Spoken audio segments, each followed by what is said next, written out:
My girlfriend texted, "I need space to think about us." I said, "Take all the time you need." Then I found her secret breakup plan and changed all our passwords.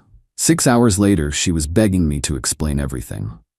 I, 28 male, have been with Melissa, 26, for 3 years. We moved in together last year, split everything 50-50, shared streaming accounts, the whole deal. Thought we were solid. Yesterday morning she hits me with the "we need to talk" text while I'm at work.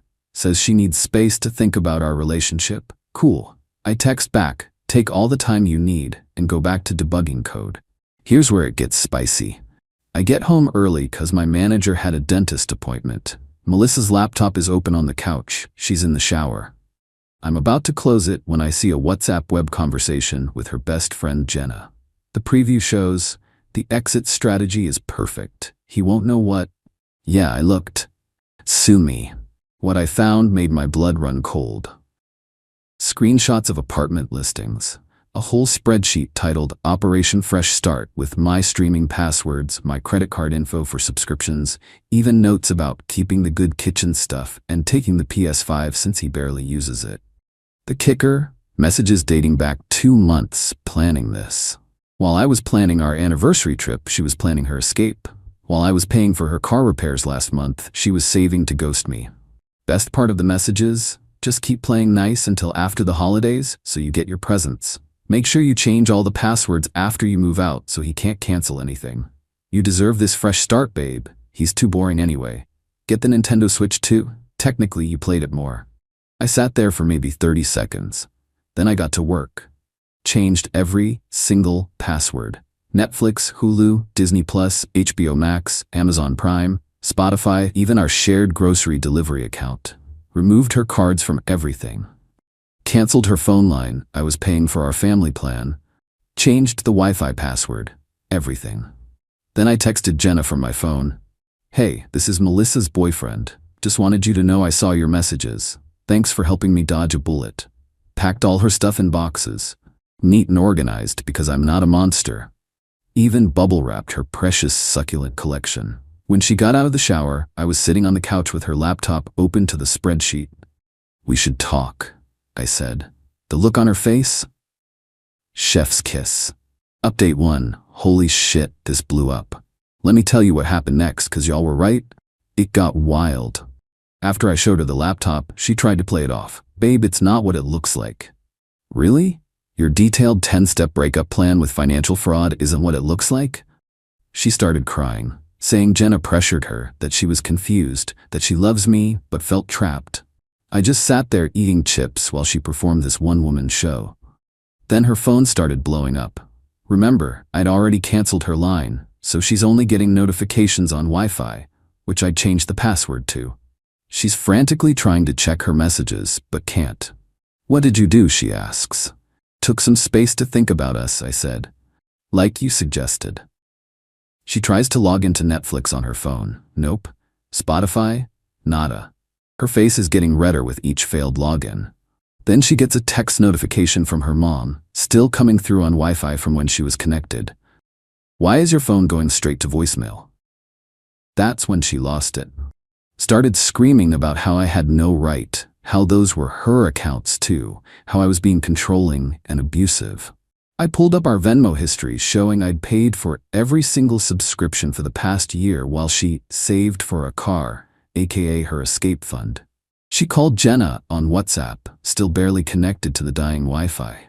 I could hear Jenna screaming through the phone about how I was a psycho for messaging her. Melissa puts it on speaker and Jenna's going off. "He's probably recording everything. This is harassment. My boyfriend's cousin is a lawyer and..." I interrupted. "Cool, give him my number. I have screenshots of you two planning to commit fraud." Silence. Melissa hung up and tried a different approach. Suddenly she's sweet again, touching my arm, saying we can work through this. I stood up and pointed to the boxes. "Your stuff's packed. Your mom's expecting you." "You called my mom?" "Yeah, told her you needed space to think about us, and I respected that. She said you can stay as long as you need." Here's where it gets really good. She tries to grab the PS5. I show her the receipt from when I bought it. She goes for the Switch. Same thing. She's literally checking items off her mental Operation Fresh Start list and realizing she can't take any of it. Then came the ace card. She smirks and says, "Fine, but I'm taking Mochi. Moki is our cat. Technically, we adopted him together." "Check your email," I said. I'd forwarded her the adoption papers. Guess whose name is listed as the primary owner because someone didn't want the responsibility 2 years ago? Shul. Fucking. Lost it. Started throwing things, knocked over a plant, screamed that I'd been planning this, that I was the manipulative one. I just started recording on my phone and asked her calmly to stop destroying my property. She grabbed her phone to call an Uber. Oh wait. Her card's not attached to the account anymore, and she can't add it without Wi-Fi to verify. I offered to call one for her, from my account, to her mother's house. While we waited, she tried getting into our shared Google Photos to grab pics. Locked out? iCloud? Password changed. She's literally screaming, "Those are my memories." Should have thought about that before Operation Fresh Start, I said. The Uber arrived. She grabbed her boxes. I helped carry them because, again, not a monster, and at the door, turned and said, "You're going to regret this. I know things about you, your boss's email, your browser history, everything." Cool, I changed all those passwords too, including my work VPN. IT security thanks you for the reminder though. She left at 6:47 p.m. By 6:53 p.m., the text started rolling in. Update 2. Alright, update time cause shit escalated fast. First, the text bombardment. Since Melissa couldn't text directly, she started using every messaging app known to man.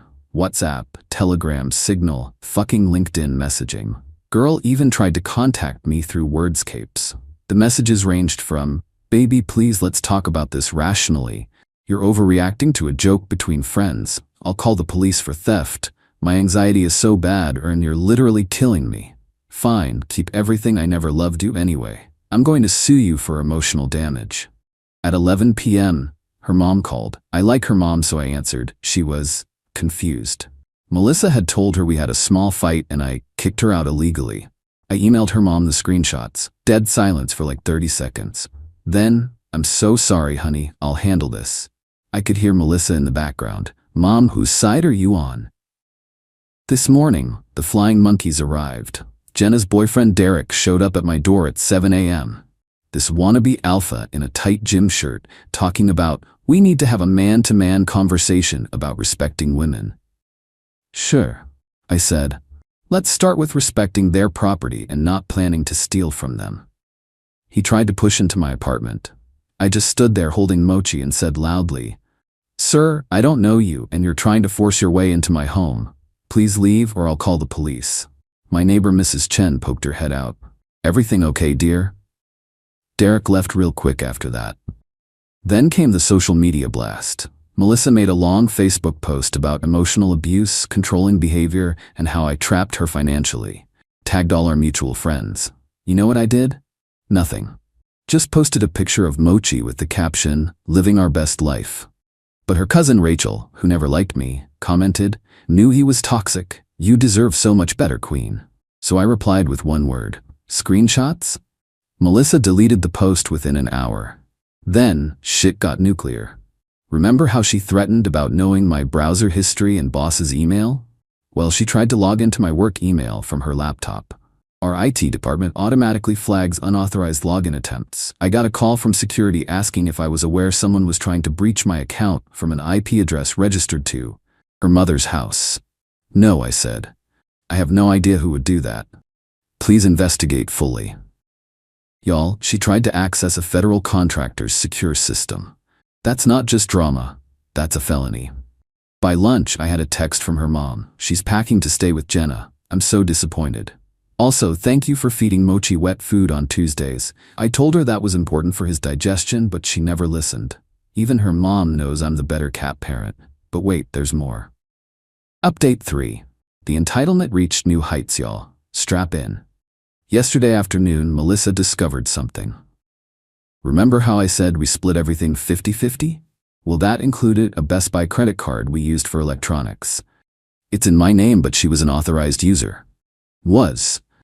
She went to Best Buy to execute Phase 2 of Operation Fresh Start, buying a new laptop and phone before I could remove her.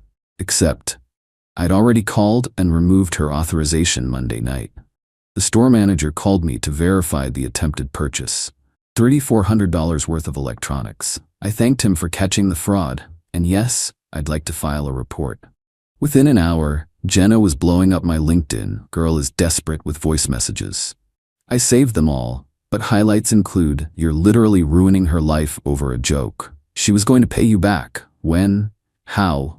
With what money? This is financial abuse, you controlling psycho. My boyfriend says you're committing domestic violence by taking away her access to streaming services. I can't make this shit up. She's having panic attacks and can't eat." She posted an Insta story at Chipotle 20 minutes later. Then Melissa's older brother Tyler reached out. Finally, I thought, a voice of reason. Nope. Bro, just give her the passwords. This is getting out of hand. She planned to steal from me. It's just streaming services. Don't be a bitch about it. And my PS5, Switch, kitchen appliances, and apparently $3,400 in electronics. She's family-oriented. She was going to share with us. Excuse me? So, theft is cool if you share the stolen goods with family? I forwarded him the screenshots too. His response? You shouldn't have been reading her private messages. That's toxic masculinity. The mental gymnastics. But today was the chef's fucking kiss. I get a call from our property management company. Melissa showed up with a locksmith trying to get into the apartment, claiming she was illegally evicted and showing them an old lease agreement. Property manager Sharon called me immediately. Sir, there's a young woman here with what appears to be a fraudulent lease modification. She's added her name as primary tenant with a pen. The ink is a different color. I cannot. I rushed home from work. Melissa's there with Jenna, Tyler, and some dude in a mobile locksmith vest looking nervous as hell. The second she sees me, she starts recording. Here's my abusive ex who changed the locks illegally. Sharon, God bless her, steps in. Ma'am, you're not on the lease. This is attempted breaking and entering. I've called the police. The locksmith bounced, didn't even ask to be paid, just saw which way the wind was blowing and noped out. Tyler stepped up trying to be intimidating. You're really gonna let your girl get arrested? My ex-girlfriend who's committing fraud? Yes. Jenna's recording everything, narrating like she's a true crime podcaster. Here we see a classic narcissist isolating his victim. Sharon interrupted. Ma'am, I need you all to leave the property now. Melissa turned on the waterworks. I just want my grandma's necklace. He's keeping my dead grandma's necklace. Plot twist. Her grandma is alive and lives in Florida. The necklace she's talking about? A $30 thing from Target she bought last month. I know because I have the email receipt where she forwarded it to me saying, "Looks vintage, right?" The cops showed up as they were leaving. I didn't press charges because, honestly, I just wanted them gone. But I did file a report. Paper trail, y'all. Sharon pulled me aside after. In my 30 years of property management, I've never seen someone try to forge a lease with a big pen. The audacity. She's waiving this month's pest control fee for the entertainment value. Melissa's current score. Streaming services, gone. Phone plan canceled. Attempted fraud at Best Buy, reported. Attempted B&E, documented. Relationship with her mom, strained. Cat custody, lost. Dignity, 404 not found. But she's not done. Oh no, because tonight I got an email from a lawyer that's definitely not written by a real lawyer. How do I know? It's from a Gmail account and uses Comic Sans. The best part? She CC'd my work email. The one she tried to hack. The one that's now under federal investigation for attempted unauthorized access. Girl just played herself again. Final update. This is it, folks. The conclusion to this whole saga. Wednesday night after the fake lawyer email, I got a real call from a real lawyer. Melissa's dad's golf buddy who practices law. Personal injury, not even close to relevant. He tried to strong-arm me into giving back her belongings and dropping all false charges. Me, what false charges? I haven't pressed any charges. The Best Buy situation. That's between her and Best Buy, and the federal contractors she tried to hack. Federal contractors? Guess she left that part out. He ended the call pretty quick after that. Thursday morning, 8 a.m. sharp, I get a knock. It's Melissa, but not the Melissa I knew. This was desperation Melissa. Hair unwashed, eyes puffy, wearing the same clothes from Tuesday. Can we please just talk, without anyone else? I kept the door chained. We're talking. I'm sorry, okay? I fucked up. Jenna kept saying you were too comfortable, that I was settling, that I deserved someone more exciting. She showed me all these TikToks about how boring relationships mean you're wasting your youth. So you plan to rob me? I wasn't thinking clearly. I'm on anxiety meds and they make me impulsive. For 2 months? She started ugly crying, not the cute manipulative tears from before. Real, snotty crying. I got fired. What? I tried to log into work from Jenna's laptop to call in sick Tuesday, but I forgot about the VPN detection. IT flagged it as suspicious because I'd been logging in for moms all week. They saw I hadn't been working my remote hours. They checked my activity logs. I got fired for time theft. I didn't know what to say. Part of me felt bad.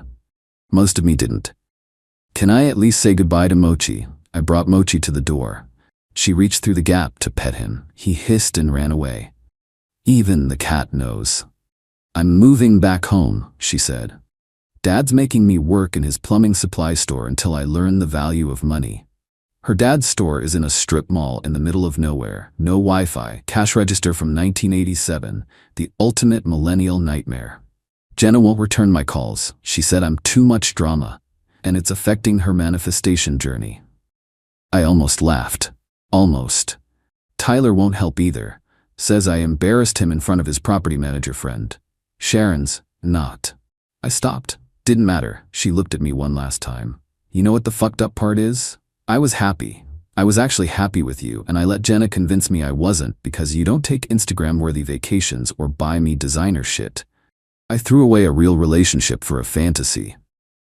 Yeah, you did. I know you won't take me back. I wouldn't take me back. I wanted you to know that you didn't deserve any of this. You're a good guy, boring as fuck, but good. With that backhanded compliment, she left. But the universe wasn't done teaching lessons yet. Last night, I'm chilling with Mochi, eating pizza and watching Netflix on my account when I get a text from an unknown number. Hey, this is Derek, Jenna's BF. Can we talk? Man to man? Against my better judgment, I called him. So, I found some messages between Jenna and some dude named Kyle. Okay? She's been cheating for months while telling Melissa to leave you because relationships should be exciting and passionate. I know we got off on the wrong foot, but how did you know? To look at the messages? I didn't. They left them open. Fuck, I'm so stupid. She's got a whole spreadsheet, Operation Dick Hop. She called it. Who the fuck makes a spreadsheet to cheat? Me, birds of a feather, man. He actually laughed. Yeah, you're right. Sorry about, showing up at your place. All good. Good luck, dude. This morning, Melissa's mom texted me. Thank you for everything you did for her. I'm sorry she didn't appreciate it. P.S. I taught Mochi a new trick. Video attached. The video is Mochi giving a high five. My ex's mom is teaching my cat tricks and sending me videos. This timeline is wild. So that's it. Reddit. I'm single, my subscriptions are all mine, Mochi is living his best life, and somewhere out there, Melissa is learning to use a manual credit card imprinter at her dad's plumbing store while Jenna deals with her own karma. Did I go too far? Maybe. Do I regret it? Checks Netflix working perfectly, PS5 untouched, Mochi purring.